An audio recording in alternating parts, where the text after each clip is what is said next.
Hey guys, and welcome back to another episode of Our Stars and Stripes and Maple Syrup.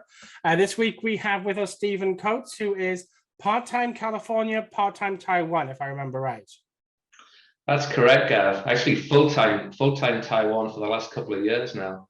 So the trips back and forth have stopped now, yeah? I mean, they've really had to with COVID because we've been stuck here with either a 15-day, 14-day, now it's a 10-day quarantine that you have to do coming back into the country.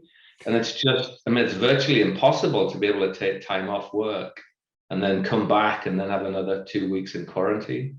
It just doesn't work. Let me ask you, Big Brother over the sea, are they listening in to us right now?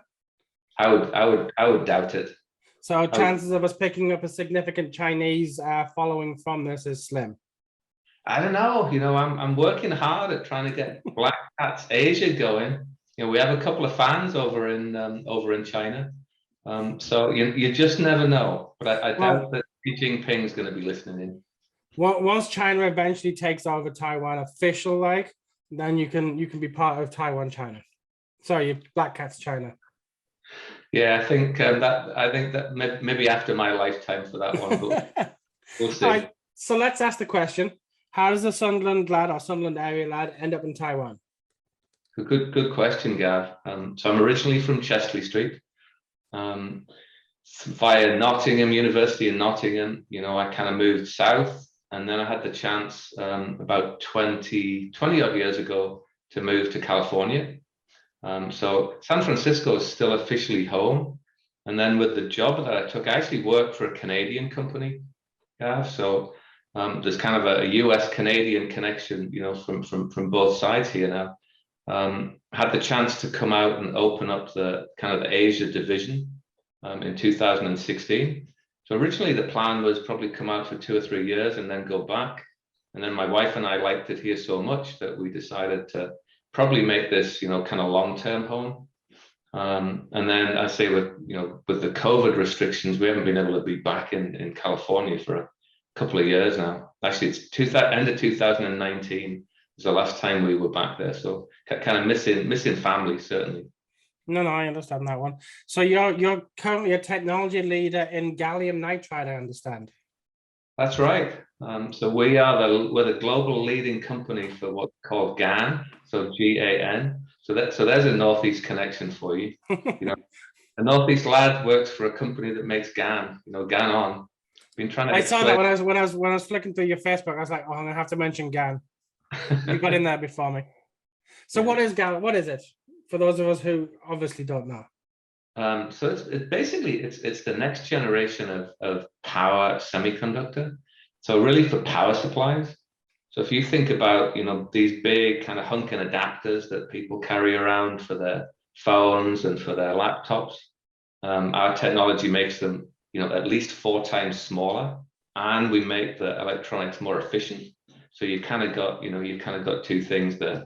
And you go on Amazon now, there's a whole section now on GaN chargers. And probably at least half of those use our parts today. Nice. So, now I was reading something because I've made the decision that my next vehicle, when my current lease is up, is going to be electric. So is this going to have applications in charging cars and things like that down the line?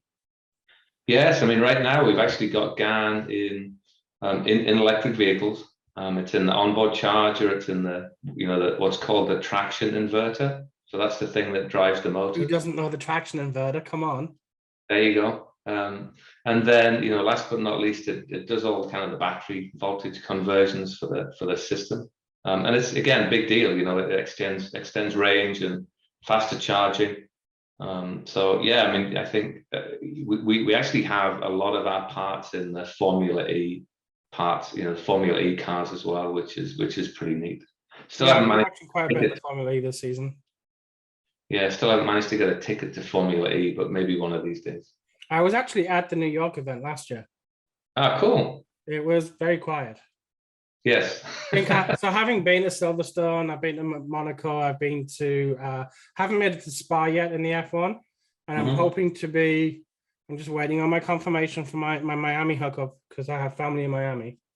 So I'm hoping to be there next month. But the noise from a Formula One event compared to a Formula E is crazy different. Yeah. All right, well, look, we're not on tomorrow's world, and it's definitely not Formula One with Murray Walker. So let's talk about the football. Sure. Before we do that, I'd like to say a big plug to today's unofficial sponsor, Bud Light. When you want to buy beer for other people at your house, Bud Light. So am I allowed to do a punt for Yorkshire Gold? Oh, Yorkshire tea, Yorkshire quality. Okay, there we go. Plugs are in. Now, if either company wants to sponsor the podcast full time, we're talking 7 figures, but you can get in early. Okay, so back to the football. No, I moved my daughter moved house this morning, so I helped her with the packing and the moving, and then we had grandson all afternoon so they could sort the house out. Yeah. I don't know which is more tiring. Honestly, so I needed a drink, and the beer was cold. So, well, the visitors' beer was cold, and I don't have any of mine at the moment. Even better. So, did you catch the game? I did. I never. So even though I'm an atheist by trade, I like to follow the traditional holidays. So yesterday was watch the match, and then because it was kind of inverted for us from a time perspective. The match was at 10 in the morning. So it was watch the match, grab the kid, go get the chippy lunch, and then eat his Easter egg in the afternoon. Right. Whereas at home, it would have been get a chippy lunch on the way to the match. Right. And then eat the Easter egg drunkenly in the evening. So, but no, look, I mean, talking points from the match started with the line out. I still can't have line up. I still can't get my head around this three defenders model where only one of them is a natural central defender. And even then he's shady as hell. Yeah, I mean it was definitely a game of a very contrasting game yesterday, right? The first 20 minutes we were outstanding, and you're thinking it's going to be great, it's going to be a cricket score, we're going to help our goal difference. And then we kind of went into that kind of whole, collapse, and and then as soon as we start missing passes and, misplacing passes and, and then there's no movement off the ball, we're almost back to square one. I mean, it's kind of like being back to some of the worst, Lee Johnson. So I felt yesterday's game was first 20 minutes, we were fantastic. We were lively. We were getting the ball. We were making crosses. We looked dangerous. We're 2-0 up, and I think the players just went, all right, we got Plymouth on Monday. Let's just save it. Could be. Slowly but surely, Cheltenham came back in the match, and before you know it, we're 2-2. Mm. And it was. I mean, honestly, it was that last 20 and the first 20 were great. The rest of it was awful. It was. I mean, as bad as anything I've seen this season. But I mean, we dominated possession again. We dominated shots. We're dominating teams, but just not putting them to bed. Mm. And my concern is as we start to get towards. I mean, we're in the dark days of the season right now. As far as time left, we've got 4 games, 7 if we're going to go up. Like, we can't play like this for half an hour, 45 minutes, because we'll get turned over. Yeah, we will. I mean, if Sheffield Wednesday showed anything today, is the fact that you can destroy a team in 30 minutes. Mm-hmm. And that's what they did to MK Dons today, who were my favourites to go up. For me, I thought they were going to go up automatically instead of Rotherham. Mm-hmm. So, yeah, I mean, it's given us, we got 2 of the top 6 to play, I think, in the last remaining fixtures. And I mean, Plymouth it's now a critically must-win game. You'd have thought that if the results had gone our way today, then at least a result, a draw would have been okay on Monday. And frankly, it's not going to be now. So I'm going to disagree with you on that. Only because I spent a couple of minutes taking a look at I've been talking for the last couple of podcasts about how the other teams in the promotion hunt, how they have really difficult fixtures as well. Mm-hmm. And looking at them, if I remember right, I think Plymouth have to go to MK Dons on the last day of the season. whereas we've got to go to Morecambe. Right. So Monday's games, I think of note, Wycombe are at home to Wimbledon, which isn't on paper a difficult game until you factor in that Wimbledon can still stay up. So they'll be scrapping for their life. It's at Wimbledon, so it's at Plough Lane, so it might be a little bit trickier. You got to fancy Wycombe are going to have too much for Wimbledon and give them the 3 points on that one. Obviously, we're away to Plymouth. Neither team can afford to lose the game. I think that's one game that we could both be okay with the draw. And then Sheffield Wednesday are at home to Crewe on Tuesday. Crewe are already down and they've been dismal all season. So the next set of fixtures are a little bit tricky as far as results wise for us. I think we had to win today. Yesterday. Yeah, at 2-2, we were talking we did the NASA live stream on Twitter, and at 2-2 we were despondent because we thought, okay, if we can get 4 points from Easter weekend, that's a good result. It's a draw and it's a win. But we expected the win to be Cheltenham, which it ended up being in the long run.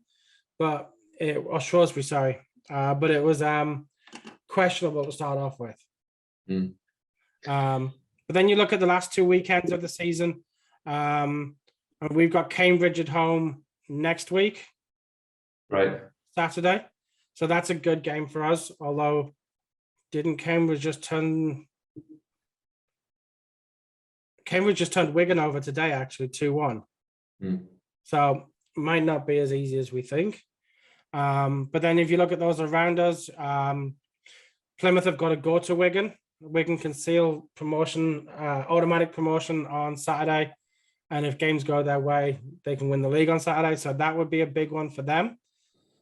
Sheffield and Wycombe are playing. So if you look at it now, Plymouth, Wycombe, and Sheffield, who are the teams we're fighting for those last 2 spots. Yeah. And they're all playing top 6. And then last day of the season, Portsmouth are going to Sheffield.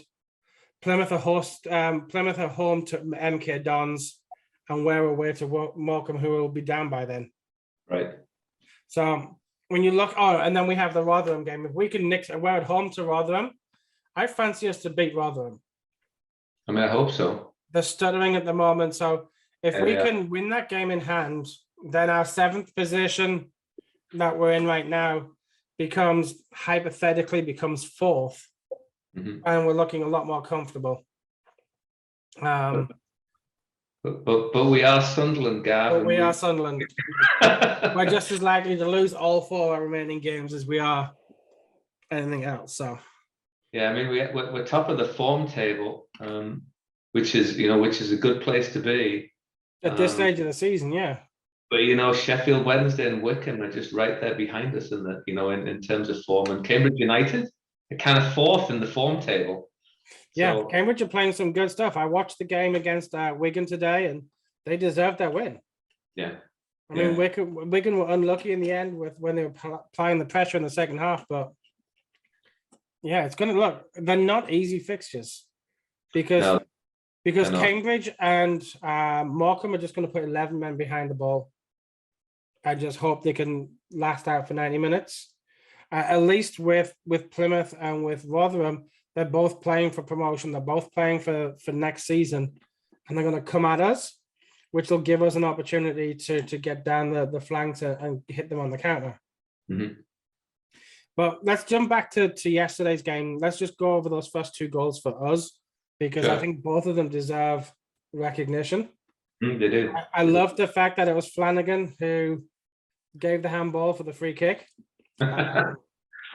I think watching him yesterday, even though he scored for them in the second half, proved that we really weren't missing anything with him. Yeah. I mean, he was at fault for their first goal. And I mean, look, when you look at the way that Amberton struck that rebound, I don't care what division you're in, who the goalkeeper is behind the net. That's one of the ones it's a goal. In 999 games out of 1,000, that's just sailing past the keeper, and there's nothing you can do about it. Yeah. It was a quality goal. I mean, you looked at that. I mean, Jermaine Defoe would have been proud of a goal like that. Quite from we don't there. talk about JD anymore on this podcast. All right. After he bottled the resign. You'll have to edit that out then. But no, I don't edit content. I edit the beginning to where I do the intro, and I edit the end to where I do the outro, and that's all I do. Oh, I tell a lie. When I did the Rebecca podcast, we had to stop for a couple of minutes so she could sort out her daughter. All right. If I'm not progressive enough to help a new mum out during a podcast, then what's the point? Exactly. So Embo hit it well, justified his inclusion in the team. And then before you know it, we're 2-0 up, and I thought Serkin was unlucky not to beat the keeper with his initial shot. Yes. And as the ball came out, I had no idea where it was going from the angle we had. So when Broadhead smacked it past the keeper for the second, and that was it. That was game over. It felt like it, right? I mean, and it's magic for us with the time difference. That's we have to be up at 10 at night to watch the game. I tell you, there's nothing. Before the time change, Gav, it was 11 o'clock. There's nothing worse than seeing us struggle in the first half for 45 minutes. It's 11 o'clock at night. It was, as you say, it was magic, and you thought it's going to be a cricket score. Great for the goal. I mean, they shouldn't have taken their foot off the gas. They should have pushed their advantage, had 3 or 4 by half time, and it would have been done as a competition. They could have had their goal in the second half. But again, it's been Sunderland's thing this season. Their consistency, not just game to game, but throughout each individual game. Like normally it starts slow and we're finding it difficult to break teams down.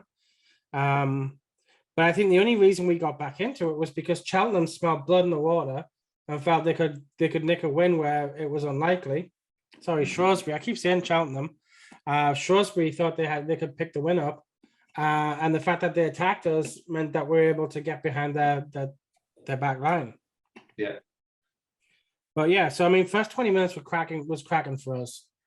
It was fun. We're joking. We're laughing, and then it got boring.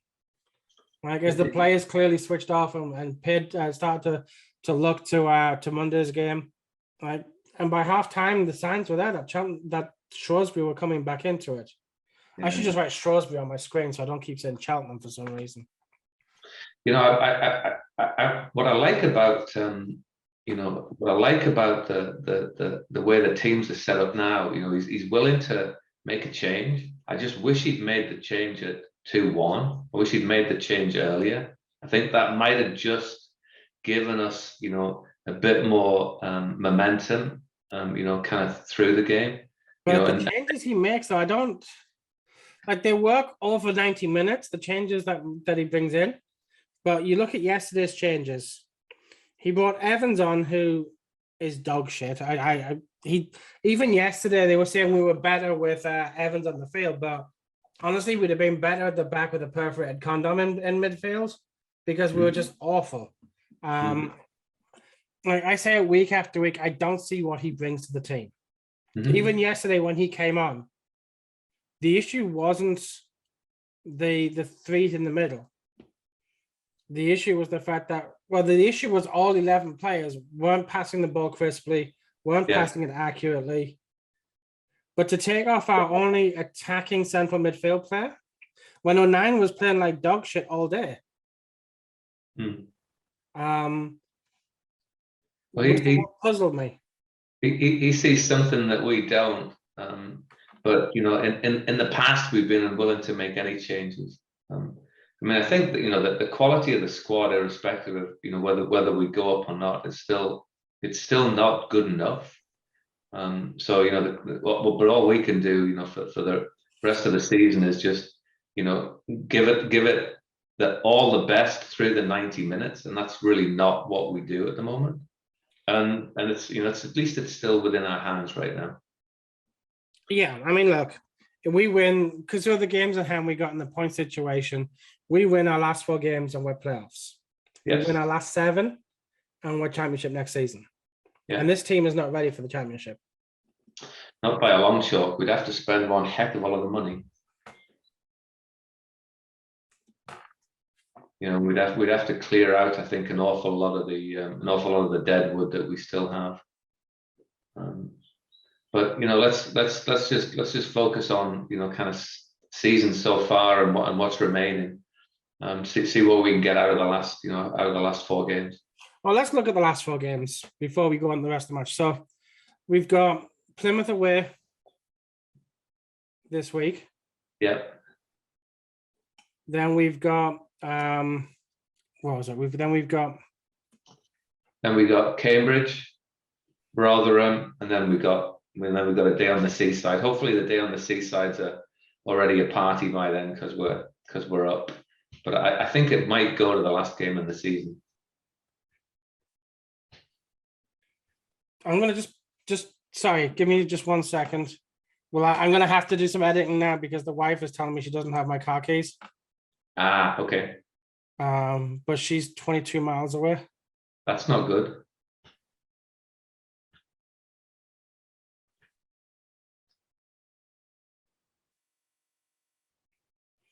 Yeah, I think she's just having a brain fart moment. She took my car to take the baby home. And then she just said me, "Where's your keys?" Well, you got in the car, you drove off. All right, she's realizing that they're somewhere in the car. Okay. Panic over. All right, where were we? Sorry. I can tell you a funny story about car keys if you want. If you want to. So I'm traveling to Nottingham. I'd been up in the northeast for the weekend and for a holiday, in university days, and I'm traveling back down to Nottingham. I borrowed my dad's car, and I've kind of moved the car around to get my dad's car out, to drive my stuff down to Nottingham. And unbeknown to me, I have the other car keys in my pocket. Well, this is in the days of no cell phones or anything. It's back in the early 80s, right? So my dad eventually manages to get a message on Metro Radio. "Stephen, will you turn around and come back with the car keys?" All right, I'm not editing this. This is staying in. That was too good to not be in there. Happens to the best of us, right? I'm terrible with keys. I'll tell you. My wife will tell you I'm terrible with keys. I'm normally okay. The only once since we've had the remote starters in the car have I started the car and then left without the key. And I thought, I was always told by the dealership, "Oh, you can only go so far with that car without the key in it."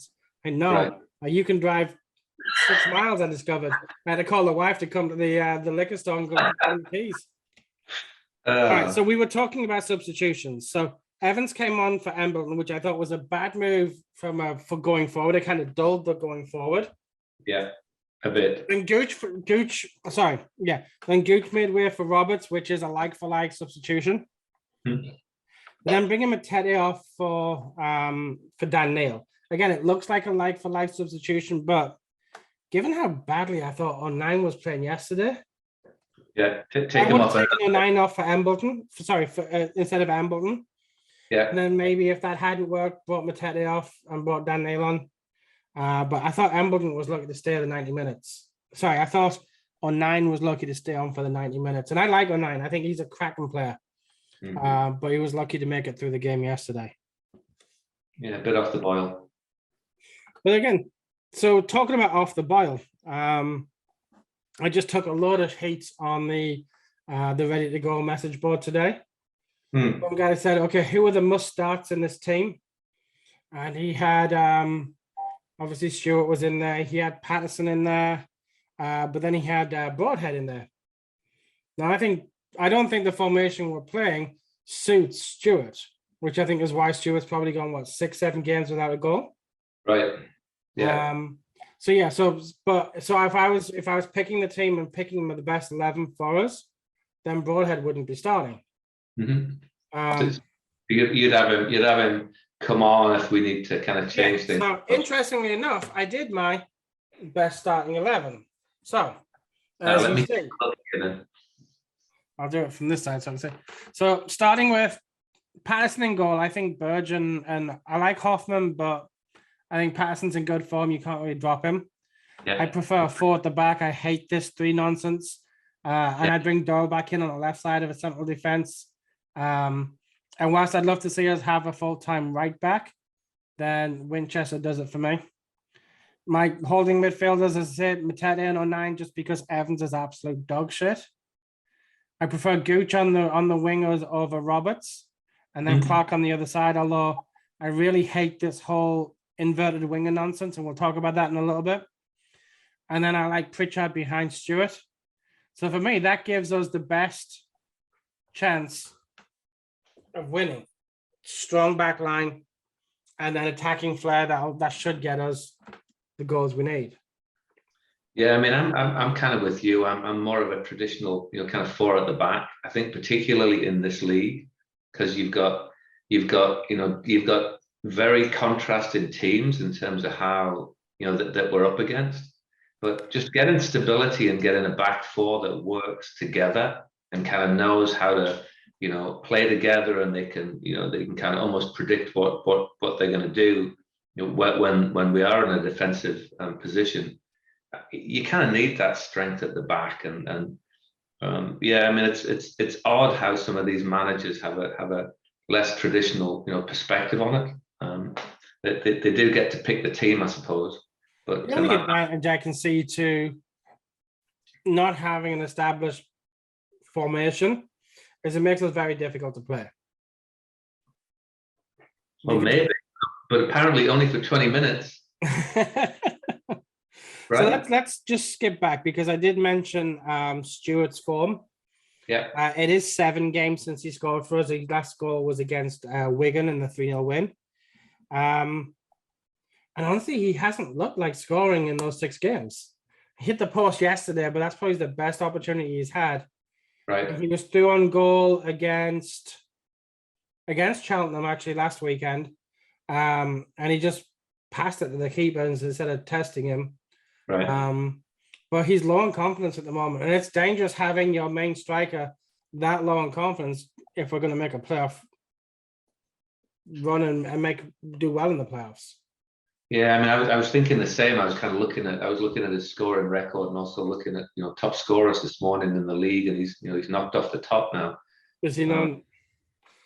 So hard to say. I mean, there's a bit of speculation about his future. Is he gonna move in the close season? I don't know whether that might be on his mind a bit. I mean, he's under contract, so it's not like he has a contractual out. I think he's contracted for the full of next season. So that'll be 3 years, and Sunderland were doing the 3+1. Mm-hmm. So if we have our way, we've got him for another 2 seasons. If we have our way, but if Rangers, but it's not like he's not like he has a choice. It's like it's our extension to trigger.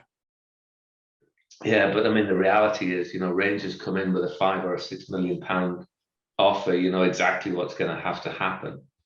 Maybe if we've gone up, I don't know whether that's really on his mind, but I'm seeing a bit more speculation about that popping up.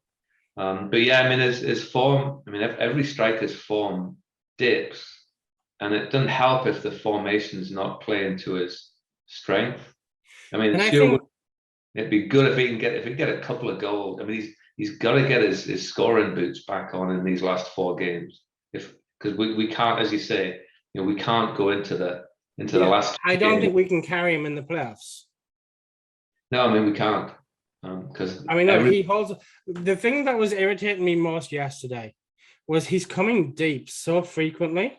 I've seen that as well. That and JW, who's going to be on after the Plymouth game on Monday, was complaining just as much that how would you expect him to be able to score if during the thrust of our attack, he's the one coming back to bring up to get the ball in the center of the pitch.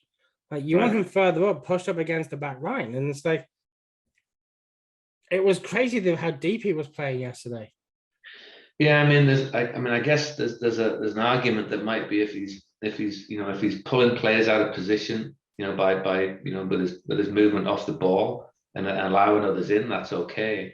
But if he was, I would have no problem with it. But if you look at where our goals came from yesterday, first goal was set piece. Second goal was the cross that failed, and the ball was from the wing, so it wasn't pulling people out of place. And the third one was ball was spread around the field nicely and a cross was put in. Now, you'd expect it to have been Stewart who was on the end of that header and not Broadhead, but You would. Broadhead with 2 goals yesterday, 1 last week, 9 for the season now. He's definitely proving his worth as far as a loan's concerned. Yeah, I have to say when that cross went in for the, just ahead of the third goal, I was looking, thinking, is it Stewart? Is it Stewart? No, it's not. Oh, it's in anyway. So I don't think that goal was that. I don't think Broadhead's header was going in until that keeper hit it. I think that keeper was too far out of his box. I mean, it's easy to say in hindsight, but watching it in real time, I mentioned on the Twitter space thing that I thought it was going wide until he took it, and then as I'm prepping for this, I was looking online. I saw a YouTube video of it, and if you look at it, it looks as though it's just going wide of the post until the keeper touches it and then drops in the goal. Right. So I would have put it down as non-goal, but it would be harsh. But look, it was a vital goal. It saved our season because I think if we'd only come away with a point from yesterday, our season would have been as dead as Oxford's. Yeah, I mean, then we'd have been all plotting all the what are the scenarios where we can get back in it. I mean, all we can do is just keep. I mean, it's kind of the usual at this stage of the season. All we can do is just take every single game as it comes, put out the best players, make sure he's got them motivated. You might be right that they took their foot off the gas, thinking they had a long journey. But I mean, God, footballers these days. I mean, we used to play 2 games in 2 days at one time. I mean, look, I'm not calling for that, but we were. Look, if you look at us the season before last? No, our first season up where we made the playoffs. We were playing every 2-3 days to make up the games that we missed. Right. And even during COVID, we were playing regularly because we were still in the stupid Pizza Cup. We're still in the Carabao Cup. And that December wiped the team out for January and February. I think if my whole thing was don't care about the cups. We're not going to win the FA Cup or the League Cup. Don't care about the Pizza Cup. Let's just dust them in and get out of this division. Hey, don't take too much of a pot shot at the Pizza Cup. I've got the original Chris Cummins that I won in the lottery for the Pizza Cup that he did. So I stand corrected in my orthopedic shoes. The Pizza Cup is a valid trophy. I think again, all we can do, Gav, is just keep winning games. If we send a team out on Monday and they've got a whole week to recover right ahead of Cambridge. It's not like we've even got a midweek game. Then we ought to come away from there with 3 points. And I think it's I definitely heard what you said about we could draw would be okay. I think we've got to come away with those 3 points. Oh look, I want to win. I said a couple of weeks ago on Twitter that I didn't care about substance. I didn't care about style. Sorry, it was all about substance. So if we had to win by 1 goal every week, and it was a late goal that won it, it was fine by me. But it's not fine by me, guys. So look, I'm sure that they read my tweet at Sunderland FC saying, well, look, Gavin, you in Virginia said just the 1 goal. Let's just do the 1 goal. Guys, I want 5-0 wins for the rest of the season. 7 of them, please, including Wembley. Yeah. But yeah, I mean, look, it's bad enough that I got formally diagnosed with high blood pressure and put on medication a couple of weeks ago. Sunderland are not helping me. They don't. They never do. I mean, oh gosh, I'm losing count. I'm 50 plus years following them now, Gav. Can you remember a season where at this point in the year, we couldn't get relegated, we couldn't get promoted, and we're just seeing it out? I mean, there's been a few of those. I mean, it makes it more fun and more interesting. But when was the last time you were in April and you're like, okay, we're safe, we're not going down, we're not going up, we can build in the summer? I'll bet the 90s, some point in the 90s. It probably is a while ago. Okay, so look at our 90s managers. We started the decade with Smith. Yeah. He got us promoted, then we got relegated from the sorry, did Smith take us? No, Smith didn't take us up to the Premier League, did he? He took us up to the Championship. Got us back into Division 1, yeah. Okay. Yeah. And then after Smith, it was Buxton. Mm-hmm. With his cap. Okay. So maybe it was either the Buxton, because I don't think we were in danger of getting relegated under Buxton, but we were never going up. Mm-hmm. So you're looking at 91, 92 season. Mm-hmm. And then we had, who was that dreary git after Buxton? Losing track. I can't think for the life of me. The great thing about doing this in real time on the old computer, you can do this is one of those things that would wake me up at 2 a.m. and the guy's name would just pop in there. Yeah. Thank God for Wikipedia. Okay, so after Buxton, it was Buxton. So after Smith was Malcolm Crosby. That's right. Yeah, because then it was Terry Butcher. We got to a cup final. Yeah, Terry Butcher was a disaster. I look, one of my favorite games as a Sunderland fan, and again, I've got 40 odd years in now with them.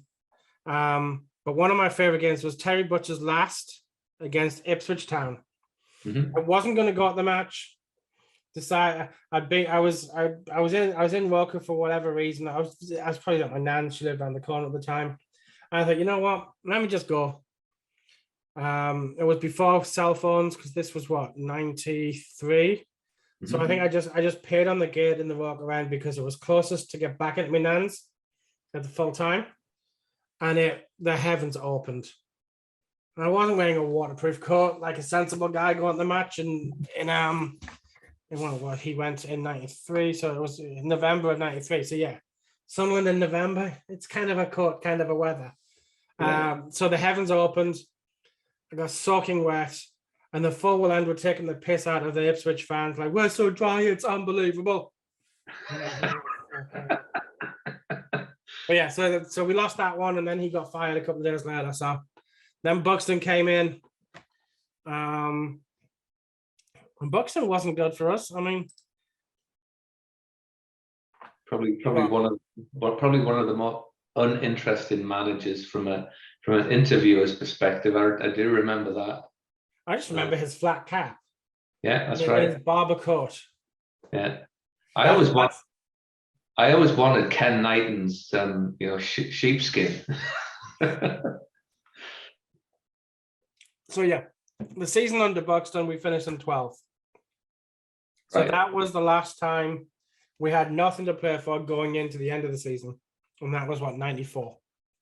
Yeah, maybe when we went up under Peter Reid, even then we were 7th, pushing for European football.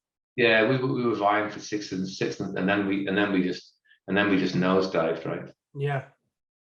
Yeah. And again, look, Reid took the flack for that, and yeah, look, his signings weren't the greatest bringing in, but on paper, signing Torre Andre Flo and Marcus Stewart should have been goals.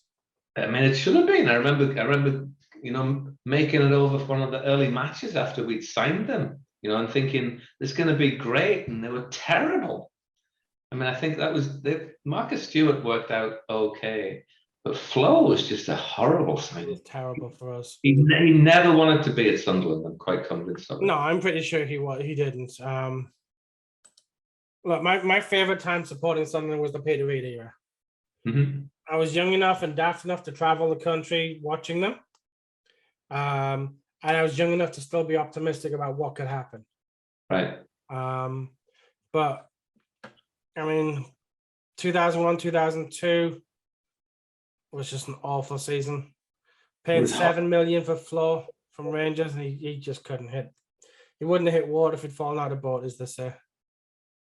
Yeah, so when I first moved to the States, what I tried to do was I tried getting over always for the first game of the season.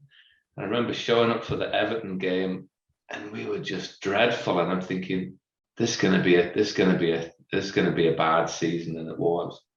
Actually, I think my favorite time, if I think back, I really liked I started going in the 70s, and some good periods, in the 70s. Kind of 79, 80, probably one of my favorite seasons. The West Ham game, the end of the season when we went up. Was that Ken Knighton was manager then? It was. That's probably one of my favorite games. I mean, we were packed in like sardines that day. I dread to think how many people were actually in Roker that day. And I just remember we had this little lad, kind of stood next to us, and his dad had kind of taken this little, stool for the lad to stand on, and we scored the last goal, and it was obvious, we were going to win. And the guy had to lift his lad up, and we kind of looked around after we'd scored, and the poor lad's stool was smashed to smithereens, because I think everyone had just been kind of jumping up and down. What stand were you in for that? So I started in the clock, started in the clock stand, moved to the Roker, with my dad, and then when I started going with my cousin, just he and I, we were in the full well. We always used to go in the full well. So similar to me. So started in the clock stand, but instead of having a box to stand on, my granddad got me a swing. So it was literally just a plank. Yeah. That I just used to hoop over the railings. Yeah. So I could stand and see. Because I was short as a kid. One of these, you mean? One of those, yes. Yeah, I had the same thing.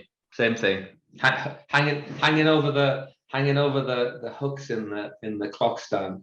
The only problem was I did get whacked on the head one time, which probably explains a lot. So you had to be a bit careful, kind of being right there at the front. But yeah, exactly the same thing, in the paddock down there.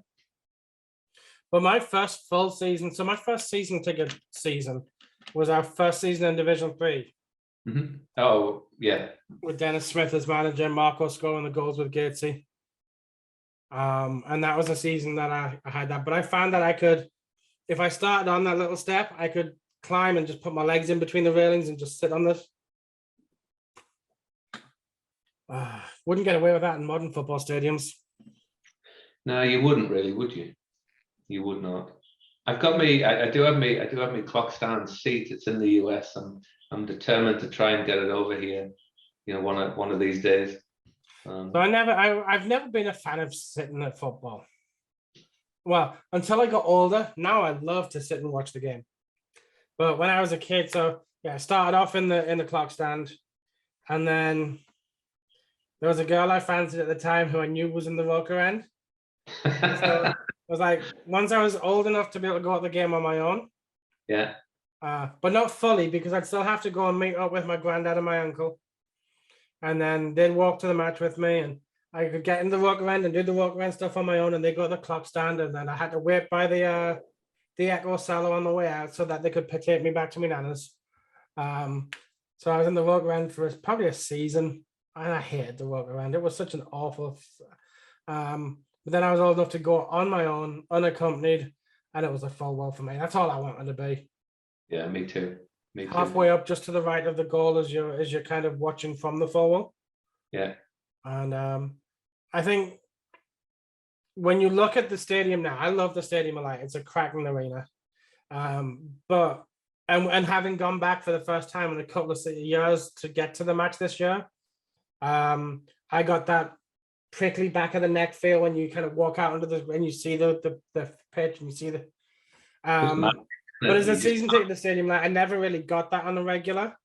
Yeah. But right now I can almost smell the Bovril piss and pasty smell of walking up the steps at the back of the forward end and just seeing the Roker Park in its glory. That pitch was always immaculate when I'd watch.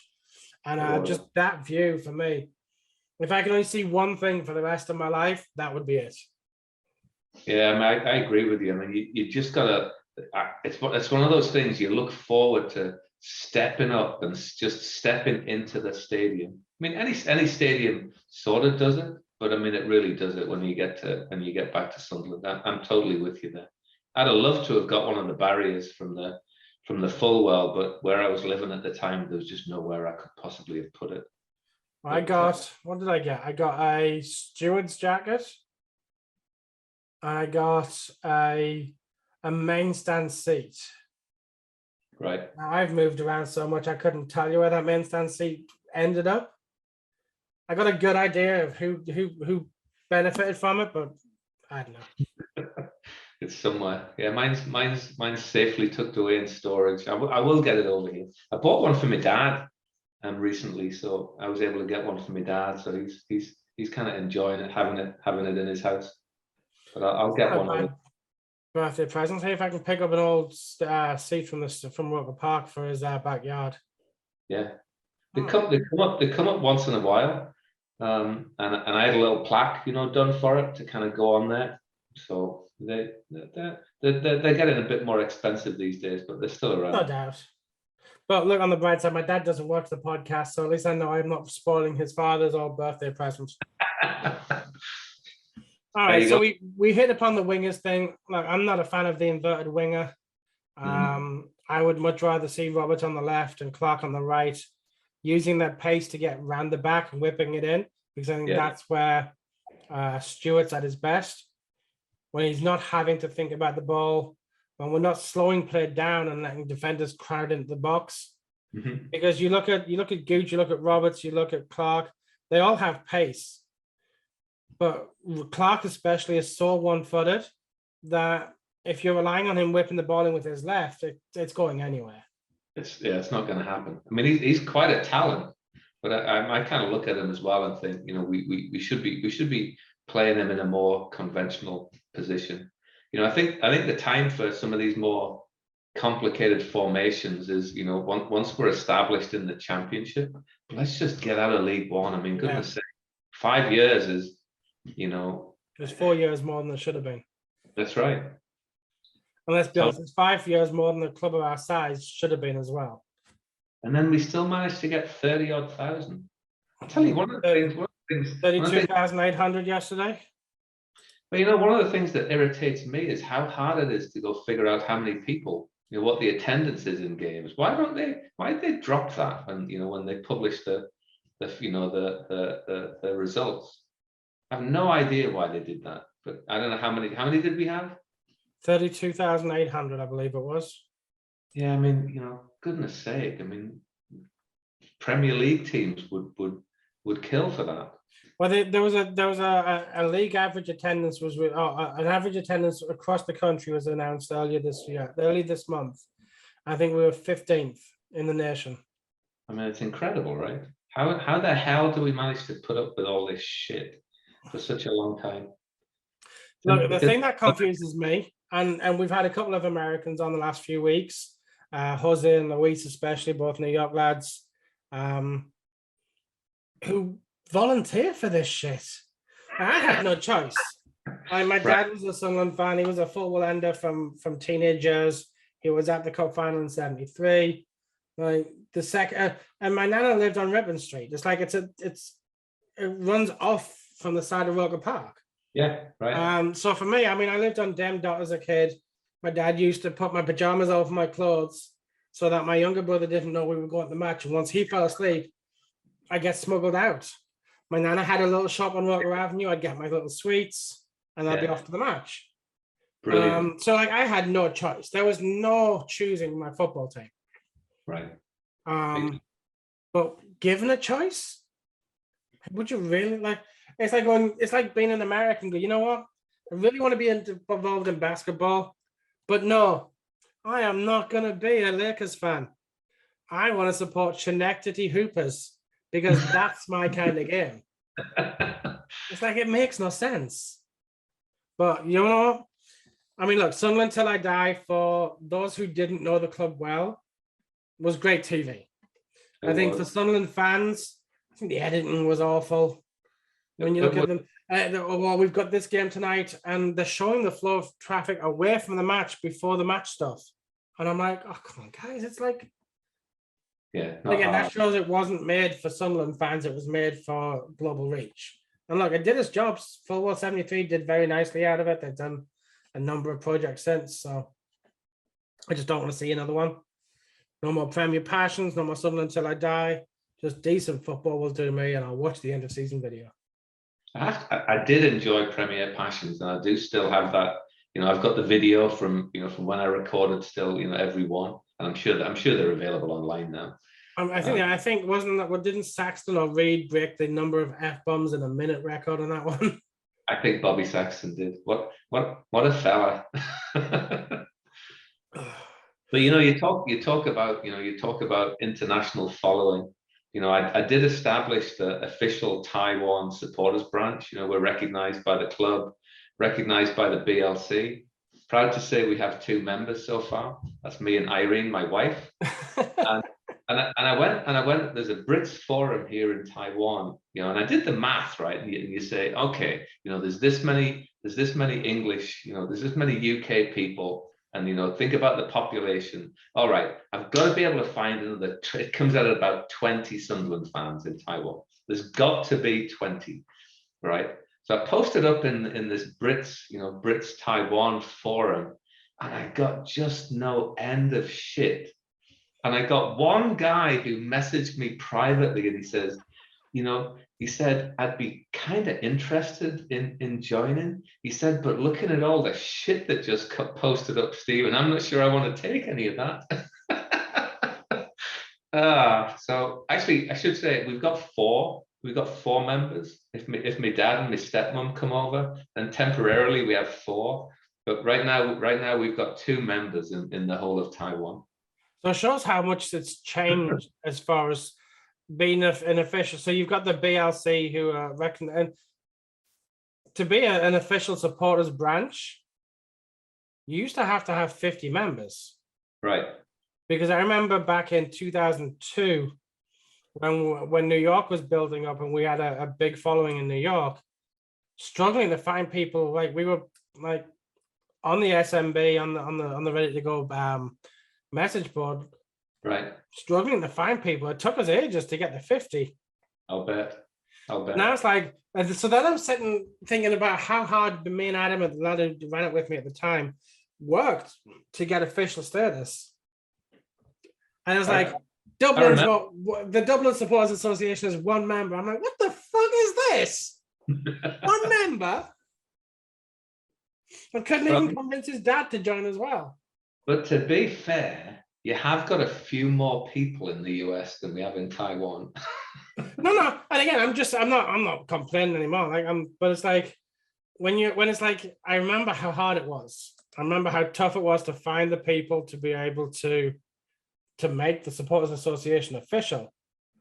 And now it's like anybody with a broadband connection can say, yeah, look, we are Peking official Supporters Association. Look, I got a Sunderland top. I got it from DHK, but I've got a Sunderland top. I tell you what, there was no end of fans expressed interest for China.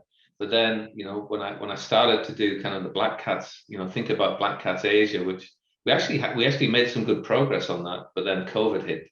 So I kind of agreed with agreed that we'd set it aside for a couple of years. Probably should try and get my act together in the summer on that. I think I bet we'd get a couple of hundred, kind of across the whole of Southeast Asia. Yeah, because we're NASA, so we're North America. So we have 1 dude in Mexico. We've got a group in obviously in Canada and in the US. I think since we had the split in the group, I think NASA's at about 175-ish at the moment.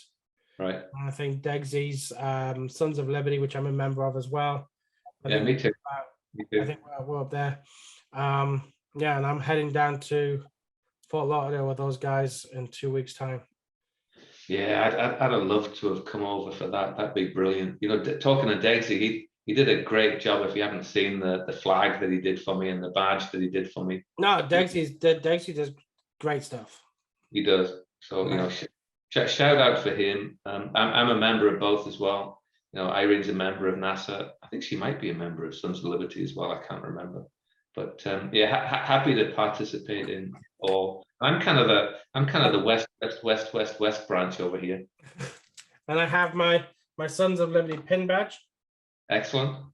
So it just sits I've got mine somewhere. Hey, talking about memorabilia, I was going to ask you a question. What's your, if you collect memorabilia, what's your favorite bit of memorabilia that you've got? So it was I don't know why. I'm sure it's still. My mom still got some of my crap still. I mean, I've been in the US now for 20 years nearly. Well, nearly 21 now, and she still got stuff at home. I used to collect programs avidly when I was a kid. Like that was it. Like I'd wash my granddad of my mom's dad. I'd wash his car, which would pay for my my drink, my pie at the match, my program, and then at full time. Well, then in the evening when we'd stay over at my nana's house, it would be along the corner shops. I could get some cream soda, some cola cubes, and some ice cream. Like big plans as a young kid, obviously. So I had a lot of programs, and I managed to pick up. So I went to Wembley in '85, and so I had that signed by Clive Walker. Oh, nice. So that for a long time was my my favorite. And then from running the Supporters Association, our first year was Reedy's last year, and we were able to get we bought a football shirt, and they sent it back signed. Nice. So that was my favorite memorabilia piece. I think that 2001-2002 season before they went really tits up. Yeah, so I don't have a lot now because I'm kind of more of a decluttering kind of a dude. Yeah. I think right now my daughter last year bought me a framed image of the Stadium of Light with its longitude and latitude. Oh, nice. It's nice and simple. And eventually when I finish unpacking from the move, it'll go up. How about yourself? I'm a hoarder, unfortunately. I've got stuff on 3 continents. I'm trying to get as much as I can over to Taiwan, but I mean, I've got 37, ticket. I've got a bunch of stuff. But probably one of the most meaningful things for me, I went on the island tour. I flew over from the US for the island tour with Kino, and my bags got lost. And I signed up for this lunch, to meet the players and meet the team and meet Niall Quinn and whatnot, and had 0 clothes other than the clothes that I showed up in. Had absolutely no colors whatsoever. So long story short, I go out, buy some some reasonable clothes to go to this event, and had to even go out and buy an overcoat because my overcoat was in the bag. And I get to the game and I've got no colors on at all, and I get chatting with Charlie Hurley, and Charlie says, "Don't worry, Stephen," he said, "I'll get you a shirt." So he gets me a shirt, and he signs it for me. So actually, that's probably one of the most meaningful, pieces that I've got, because it's kind of got an interesting memory. And literally, I'm sat right in front of Niall Quinn and his family. It was kind of that was a fun experience. I've got stuff everywhere. Yeah, again, so I want to get some shirts. I mean, we've got another year in Virginia before I kind of do my last life move, which will be Florida. And although I won't have a basement, I'll have my own kind of man cave type thing. Yeah. And I like the look of the shirts that are framed. So I want some match worn shirts that are signed. I missed out on the Lyndon Gooch one this year for the Ukraine thing. Right. But if Lyndon's watching, because I'm sure he's got to be a fan of the show, given that it's a US-based Sunderland podcast. He's got to be, right? He's got to come on. I mean, he's got to come on. Lyndon, come on the show. But yeah, so but no, I think my most prized possession, and it's a stupid one, was one of my first autographs was from a guy who ended up being one of my favorite Sunderland players of all time. And that was Gordon. I got a Gordon Armstrong autograph on one of my programs. Magic. Love Gordon Armstrong. He was brilliant. Gordon's agreed to come on the cast. Brilliant. I mentioned it on a tweet. And he said yes. So we're going to try get him on the for the last game of the season against Morecambe. Yeah. I had to speak to Anth, who's going to be my guest for that one, and just to make sure he had no problem. Yeah. But yeah, I think my Gordon Armstrong sign was against Oxford in the 3rd division. Early days of my program collecting. I think that's one of the ones I kept. Yeah. So yeah, but yeah, I love God. Like for me, my 2 favorite midfield players of all time at Sunderland are 2 of the oldest, like were 2 of my first season, Gordon Armstrong and Gary Hours. Mm-hmm. Yeah, like watching Hours' cheeks as he'd run down there. Like, yeah. Kevin Arnott was probably my favorite.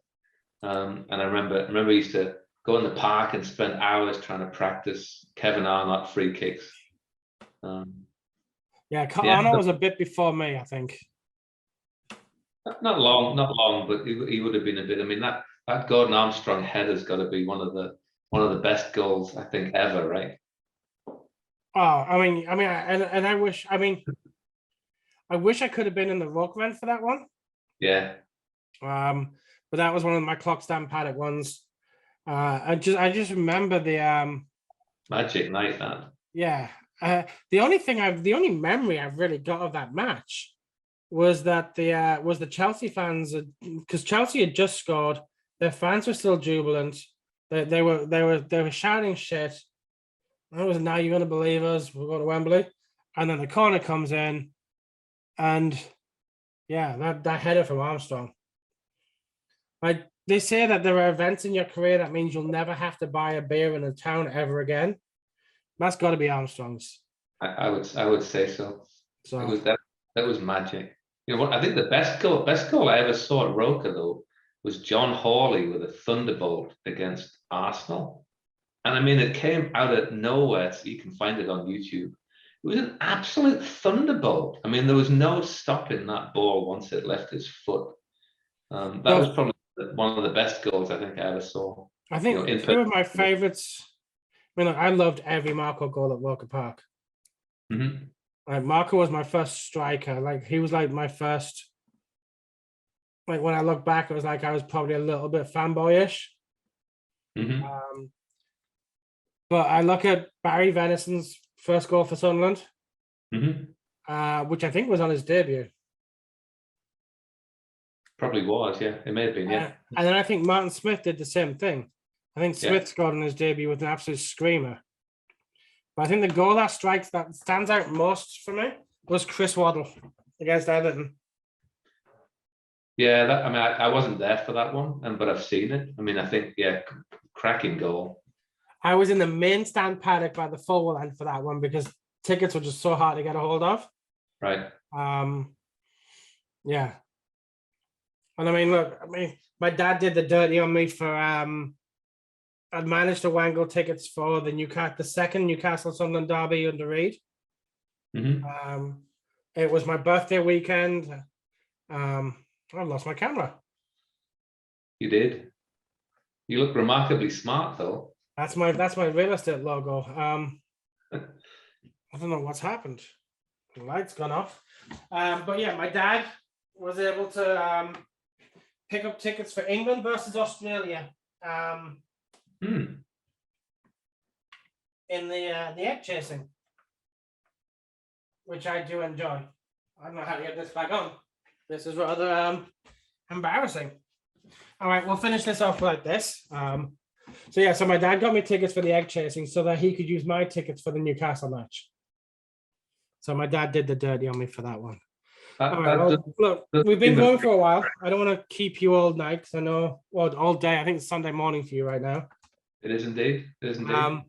So let's finish things up with your prediction for the game.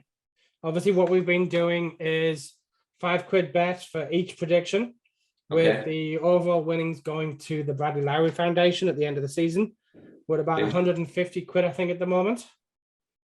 So we've got Plymouth coming up at Plymouth on Monday. What do you think?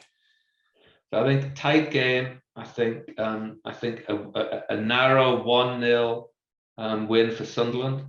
I think it's not going to be pretty, And I think let's go for a Stewart goal in the 83rd minute.